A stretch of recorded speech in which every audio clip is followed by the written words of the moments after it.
bago muna tayo pumunta sa malalayong ilog, unahin natin muna itong Metro Manila. Kasi after nga natin nilinis yung Pasig River, nakita nyo, ang dami na naman uling lupa. After yung typhoon season, bumababa yung mga lupang yan galing Sierra Madre, Marikina River. At kung napapansin nyo, pagka tag-ulan na malakas, diyan tinatago sa Pasig River yung mga barge. Eh, ang daming barge sa Pasig River. Nakalimutan nila. Yung Pasig River, pag tag-ulan, kailangan walang nakaparadang barge. Dahil yun ang labasan ng tubig eh. Eh, ang ginagawa naman ng mga barge owner, diyan naman tinatago sa Pasig River. Lalong barado. Ngayon, ang most important is itutulungan namin yung MMDA tsaka local government linisin lahat ng ilog sa Metro Manila. At yung mga structure na nagpara sa ilog, yung mga nagtatayo ng seat pile sa mga gilid, eh tinambakan muna yung ilog para may mapatungan sila ng heavy equipment. After nila ginawa seat pile, pinalitan nila yung ilog at di pa nila inalis yung lupa sa gitna ng river. Yun ang dahilan kaya nagbabaha ang Metro Manila. Yun ang isusunod natin muna. Ngayon, with regards to your question, magkano gagastusin? Ay hindi ko alam ang eksaktong gastos kasi hindi ko naman hinahanap buhay yan eh. Basta kung ano man ang kailangan namin gastusin sa OPEX, sweldo, fuel, piyesa, gagawin namin lahat yon. Eh, siyempre, naghahanap buhay naman tayo sa Pilipinas eh. So, kailangan makisama ang private sector sa taong bayan at sa gobyerno. Kaya tungkol sa pera, huwag na natin problemahin yon. Or sir, may bago po bang mga lilinisin pa or you will just continue what you have presented here? Hindi ka pa ba happy sa dami ng ilog na yon? Hindi sir, baka meron pa. Hindi lang sir. So you will continue cleaning up all this? Of course, ganito. Okay. Ulit ha. Sinimulan nga natin yan from Pampanga River. Nilinisan natin yan. Bulacan, Angat River. Angat River is the most important drainage of Angat Dam, Ipo, and Bustos Dam. Nalinis na rin natin yan. Yung mga ilog sa Bulacan, may Kawayan River, Marilao River, lahat ng major river nililinis na natin. Bakit nagkakaroon pa ng konting baha ang Bulacan? Kamukha ng Malolos. Eh mga maliliit nilang creek at river, karamihan din nun, eh di ba sa local community nila, dapat linisin na nila yun. Eh hindi pa rin nila nalilinis. Most likely, bababaan namin yun, kami na rin maglilinis doon. O, yan. Ngayon, pagdating naman sa Valenzuela, Malabon, Nabotas, mababa talaga yung lugar niyan. Ang kailangan sa lugar niyan, yung Tulyahan River, which is their main drainage. Imbis na paliko-liko, dapat diretsuhin natin ang pagbukas ng mga ilog na yan. Para kung umulan malakas, after umulan na malakas, madali rin lumabas yung tubig. Hindi yun, baha sila for several days or several weeks. Yun naman mga baha sa Manila, eh minsan mga maling engineering ng nakaraan nung araw yan. Yung mga lagusan ng tubig na yan, natayuan ng something, di ba? Pumping station na itayo sa gitna. O kumbaga, naglagay na sheet pile, hindi inalis yung mga lupa. So, tutulungan namin linisin yan. Yung Malabon, Nabotas, Valenzuela, Manila, Quezon City. Lahat yan. Kamukha yung pinakita namin sa inyo. Bakit ba nagbabaha yung Commonwealth Avenue? Kasi nga, yung ilog, ginawang kalsada, 1 kilometro. Tinayuan ng housing. Tinayuan pa ng eskwela. Anong pangalan ng eskwela? Alam mo ba? O, nakalimutan ba yung pangalan eh? Kita mo? In short, yan mga yan, babalikan natin yan. Tutulungan natin yung local government to identify the problem and to solve the problem at no cost to the government. At kung after that, tingnan nyo, bababa naman tayo to Parañaque, Las Piñas, Muntinlupa, Laguna, di ba? O, yung Cavite. Alam niyo ba yung tubig ng galing Cavite, bumababa yan sa Southwood? Pagbaba nun, binabaha niya na yung buong South Luzon Expressway hanggang Laguna. O, kita niyo yun. Nasolve namin yung baha sa South Luzon Expressway. O, tingnan niyo yung baha sa Ninoy Aquino International Airport. Every year yan. Chest height ang tubig. Bakit ngayon? Walang baha. Dahil nilinis na natin yung mga ilog. Pero yung mga Pilipino, pinagtatawanan lagi ang Pilipinas. Pag may baha, nilalagay sa TikTok. Oy, baha ang Pilipinas, baha. Bakit di nila ilagay sa TikTok? Nagbabaha yung Singapore Airport. Chest height. May 4, 2024. Kasi yung mga Singaporean, mahal nila yung bayan nila eh. Hindi nila sinasabi yun. Tingnan mo yung mga Pilipino. Pag pumila sa airport, sa immigration ng 30 minutes, galit na. Ilalagay na sa TikTok. Pero pagdating sa Amerika, 3 oras sila nakapila. Pagdating sa immigration, nakayuko pa. Good morning, sir. Nanginginig pa. Pagdating ng Pilipino sa Tokyo, ang pila sa immigration, 2 oras. Pagdating doon, kulang na parang binatukan pa tayo. Ba't wala tayong kakibo-kibo? Kamukha niyan. Kahapon, nagpunta rito yung mga demonstrator ng San Lakas. Ang sabi sa akin nandito kami nagde-demonstrate dahil tataasan niyo yung terminal fee ng Manila International Airport. Tataasan pa lang yun, ha? Nandito na siya na nagde-demonstrate. Sabi ko sa kanila kahapon, ang ganda ng karatula niyo, well-made, ha? Bakit di kayo nagreklamo? Yung Cebu Airport, 1,000 pesos ang terminal fee. Manila, 550, nagre-reklamo kayo. Di ba hamak na mas malaking airport ang Manila? Ba't di kayo nagre-reklamo? Sa Bohol, 900 pesos. Oo nga, ganun ba yun? Kita nyo, sino yun nagsabi sa inyo pumunta rito, hindi sinabi sa inyo yung katotohanan, ano? Kita nyo? Ang Pilipino, madalas, ganun di ba? Alam mo ba kako, kabayan, yung Clark, 850 pesos ang terminal fee. Manila, 550, galit na galit kayo sa akin. Sabi niya, hindi ko papayagan increase niya yung rate ng Manila. Kamukha ng parking, ginawa mo mahal. Sabi ko, hindi ba naging mahal yung parking fee overnight, naging 1,200? This is to discourage yung mga non-traveling passenger. Pero pag ikaw ay travelers ka o piloto, special discount yun. Ha? Ganun ba yun? Ito nyo, hindi nyo alam. Mga kababayan, mahalin natin ang bayan natin. Kita mo yung mga kababayan natin, nakakita ng isang IP sa airport. Ilalagay na sa TikTok yun. Ang Pilipinas, ang dumi, ang pangit. Samantala, pagdating nila sa bahay nila, puro daga yung bahay nila. Ba't di nila ilalagay sa TikTok? Di ba? Ibig sabihin, hindi marunong yung mga kababayan natin mahalin ang bayan natin. Sinisiraan. Pag may nakitang konting baha lang, ilalagay na sa TikTok, galit na sila sa gobyerno. Bakit yung Dubai, grabe ang baha? Singapore. Kita mo, Singapore, grabe ang baha. New York, grabe ang baha. Bakit yung mga Pinay pag pupunta ron, nakayuko pa rin? Yes sir, di ba? Kulang na parang binabatukan tayo doon. Walang karikla-reklamo mga kababayan natin. Ang hinihiling ko sa inyo, mahalin natin bayan natin. Linisin natin yung mga kapaligiran natin.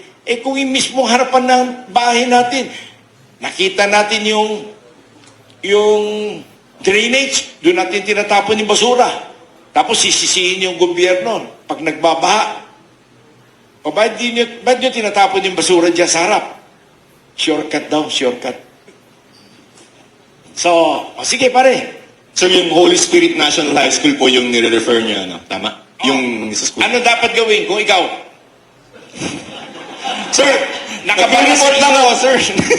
Sir, I hope you will indulge me and my question po is addressed to you and Chairman Artes and Mayor Isko because there are projects right now that covers Metro Manila in terms of flood management. It's the Pasig River Rehabilitation Project and then the Metro Manila Flood Management Program that is funded by the World Bank and the EAIB. My question now is, how will this square with that project? Kasi parang hindi ba siya, sir, duplication? And then, because we've been funding the spend private money. And I cannot speak on behalf of my fellow mayors. On behalf of the City of Manila, Pag ayaw po nila, boss, sa amin mo na lang ibigay lahat. Okay ako. Welcome po kayo sa Maynila. Thank you very much. He did it. I saw it during my time, in first time ko mag-mayor, in Pasig River, Pandacan area. I was there. I saw what they did.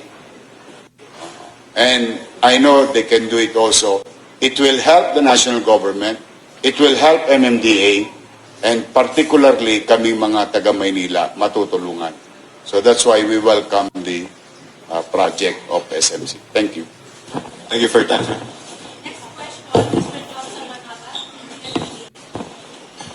Hi, Chairman. Good morning. Johnson po from ABS-CBN. Kay Chairman ang lang, please. Chairman, paano po bang uusad yung inyong idea na mag-volunteer kayo na linisin po or solusyonan yung problema ng pabaha? Do we need a law or do we need at least a memorandum of agreement from LGUs para ho makapagsimula kayo ng proyekto po ninyo? Matagal na namin ginagawa itong pagtulong sa local government. Ang kailangan lang namin ngayon is, kung gusto mo, signing of agreement para meron tayong konting formality. Pero i-identify lang ng local government, local mayors, yung mga problema kung saan nagbabaha, saan nagbabara. At we will immediately go down. Walang arte-arte. We will go down and fix the problem for them immediately. Of course, tulad nga na sinabi ko kanina, we can easily fix the problem. But we need the approval of local government. Dahil kung hindi kami papayagan ng mga engineering group nila na galawin namin yung mga bara doon. So, good cooperation lang ang kailangan namin. Kanya tayo nandito today, it is through the effort of MMDA Chairman Artis. Siya yung nagsabi niyan, Mon, imbitahin ko yung mga mayors kung saan may maraming problemang baha para immediately we will have a good cooperation so we can start fixing the problem. Siyempre naman, si Chairman nagsabi, nanginginig pa ako, nandito ako kagad. Salamat po. Chairman, ang follow-up lamang po. Kanina po, di ba, nag-announce kayo that you will volunteer to solve the problem in Metro Manila. We posted the video online sa ABS-CBN platform. Maraming natuwa, maraming nag-thumbs up po sa inyo, pero meron din mga reactions na ang kanila pong naalaala ay yung pangako daw po ninyo sa Bulacan sa pag-construct ng airport there na hindi po babaha. Ano po ba talaga ang naging problema somewhere in Bulacan? Bakit meron pa rin ng pagbaha? Magaling na tanong yan. Tuwan-tuwa ako dyan. Alam mo, may mga nagpo-post kunyari na yung Bulacan Airport will cause flooding. So ang ginawa natin, para walang argument, naglagay tayo ng water level gauge around the Bulacan Airport.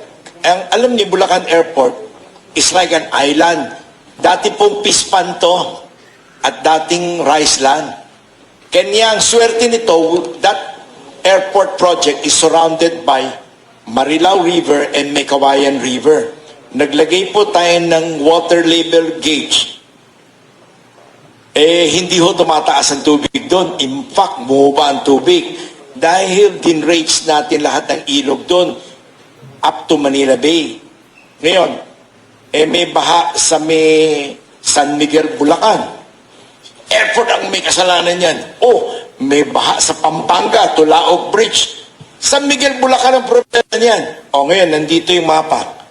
Nasaan ba yung Pampanga, Tulaog Bridge? Ang layo po niyan. Nasaan ba yung sinasabing San Miguel, Bulacan na baha? Nako, malapit sa Doña Remedios Trinidad sa may bundok. Alam niyo, may mga kababayan tayo na siguro malapit sa mga competitor ng airport. Mga empleyado na nagmamahal siguro sa kanila na naninira na sinasabing, kamukha yan. Di ba kanina kinuwento ko, nagpunta rito, nag-rally kahapon yung a certain group sa lakas. Galit na galit sila dahil tataas daw yung airport terminal fee. Sabi ko, bakit tataas pa lang nagra-rally na kayo? Bakit di kayo nag-rally nung tinaasan yung rate ng Clark to 900 pesos? Yung Cebu Mactan, 1,000 pesos. Yung Bohol, Yung lahat ng airport tumaas na, pati Kalibo. Eh bakit ito hindi pa tumataas, nagra-rally na kayo? O ano ibig sabihin nun? Di ba, meron nag-convince sa kanilang magsalita ng ganon. Di ba, maliwanag yun? So, kamukha niyan, bibigyan kita ng example. Nagpunta rito, nag-rally din yung grupong yan. Ang San Miguel Power Plant ay madumi dahil may court-fired power plant kayo. O, sabi ko, binabaan ko, ako mag-isa. Tinanong ko, alam niyo ba kung ilan yung coal-fired power plant sa Pilipinas? O, yung mga kumpanyang yan. To. Eh, walo yung kumpanyang yan, bakit dito kayo lagi nagpupunta? O, di ba? Eh, hinire kayo ng kung sino. Eh, bakit kami na nga pinupuntahan niyo? Bigyan niyo kami ng example. Which other office or company did you went? Hindi sila makasalita. Baka hindi nila alam yung address, ano? O, kamukha niya. Nagtatayo lang tayo ng LNG, Liquefied Natural Gas Power Plant sa Batangas, expansion lang. Biglang naglabas na naman ng news yung isang grupo. Uy, yung Ilihan, Batangas, pinapatay na lahat ng isda doon. Hindi nagpunta ako. May 10 perasong isda nakalatag. Tinanong ko yung mayor sa barangay, o meron akong record nun. Sabi ko doon sa barangay, saan galing yung isdang yan? Boss, wala namang ganong klaseng isda rito. Saan kaya galing to? Tsaka galing sa Maynila kagad yung mga media pumunta rito sa Batangas. Eh, dapat local media muna o dapat kami magreklamo na may fish kill. O sabi ko, bakit nagkaganon? Boss, meron nagpupunta nga rito eh. Inuudyukan nga kami. Competitor din yon. Alam mo yung mga competitor natin, ganyan eh. Eh bakit yung mga ibang LNG plant na malapit lang sa amin, hindi nila nireklamo? Eh ganun nga yun. Madalas eh may mga nababayaran o may mga nakukumbinsi silang kung sino-sino, di ba? So, naintindihan mo na. Pag may nagsabi sa iyo yung Bulacan Airport causes flooding, sabihin mo sa kanila, puntahan nila yung Bulacan Airport at meron water level gauge na nandun sa buligid. At laging sea level ang tubig doon. Never tumaas. Kasi nga, parang island yun eh. Nasa tabi ng Manila Bay eh. Meron pa nga nagsabi, reclamation yun eh, di ba? Pinakitaan ko ng title. 1935 yung title. Oh, ganun ba yun? Sabi ko, sino nagsabi siya na reclamation yan? May mga business ba nagsabi eh. O, kita nyo, kako. Buti, natanong nyo sa akin. Black propaganda yan ng competitor. Alam mo naman dito sa Pilipinas, alam mo yung crap mentality? Yan ang usong-uso rito. O kamukha niyan, di ba? Kanina, binigay ko kayo example. Nagkaroon lang ng konting baha dito sa Manila, somewhere. Nasa TikTok na. Bulok daw yung Pilipinas. Eh bakit sa Singapore, Orchard Road, nagbabaha yan every year. Ay, in Hong Kong, nagbaha a few days ago. 4 na araw, sarado yung MRT nila. Yung lahat ng train nila, sarado. Eh bakit wala kayong kinukwento? Hangang-hanga tayo mga Pilipino sa mga foreigner, ano? At paborito natin siraan yung mga kababayan natin. So, actually, usong-uso rin yung mga PR firm, ano? Yung mga gumagawa ng storya. So, kung meron kayong gustong malaman na totoo, hindi ako nagtatago. Tawagan niyo ako, sasagutin ko kayo, sasamahan ko kayo on the spot. Kung kayo hindi naniniwala, sasamahan ko kayo personally. Salamat po. Thank you.